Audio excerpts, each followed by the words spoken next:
मन्त्री बने लगतै सुशीला कार्कीले पहिलो मन्त्री परिषद बैठकमै केही ठूला निर्णय गरेकी छन्। पुराना दलहरूको शैलीभन्दा फरक तरिकाले उनले कदम चालेर जनतामा सन्देश दिन खोजेको देखिन्छ। सबैभन्दा पहिले अघिल्लो प्रधानमन्त्री केपी शर्मा ओलीको सरकारले अघि सारेका तर अझै अन्तिम नतिजासम्म नपुगेका ती सबै प्रस्तावहरू उनले फिर्ता गरिन्। अब ती प्रस्तावहरू पूर्ण मूल्याङ्कन गरेर मात्र अगाडि बढाइनेछ। यसलाई पुराना शक्ति संरचनाले ल्याएका निर्णयहरूलाई रोक्दै नयाँ सरकार आफ्नै बाटोमा अगाडि बढ्छ भन्ने सङ्केतका रूपमा पनि धेरैले हेरेका छन्। त्यसपछि जेएनजी आन्दोलनका पीडितहरूलाई सम्बोधन गर्ने निर्णयहरू पनि आएका छन्। आन्दोलनमा ज्यान गुमाएका परिवारलाई सरकारले 10 लाख क्षतिपूर्ति दिनेछ, साथै अन्य खर्चका लागि पनि 5 लाख उपलब्ध गराउनेछ। यति मात्र होइन, घाइतेहरूलाई निशुल्क उपचार दिने, दुर्गम क्षेत्रका लागि हेलिकप्टर सहित उद्धार सुविधा उपलब्ध गराउने र मृतकको अन्त्येष्टि खर्च समेत सरकारले नै बेहोर्ने घोषणा भएको छ।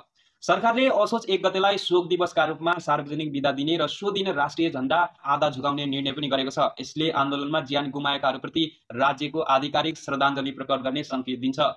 यसबाहेक आन्दोलनका घटनाको सत्य तथ्य पत्ता लगाउन उच्च स्तरीय न्यायिक आयोग गठन गरिनेछ र शहीदहरूको सम्झनामा जेएनजी जागरण स्मारक पार्क पनि निर्माण गर्ने निर्णय पनि गरिएको छ। यी सबै निर्णयले देखाउँछ प्रधानमन्त्री कार्कीले सत्तामा आए लगतै पुराना दलहरूको शैलीभन्दा फरक तरिकाले पीडितलाई सम्बोधन गर्ने, पारदर्शिता ल्याउने र नयाँ सुरुवात गर्ने सन्देश दिन खोजेकी छन्।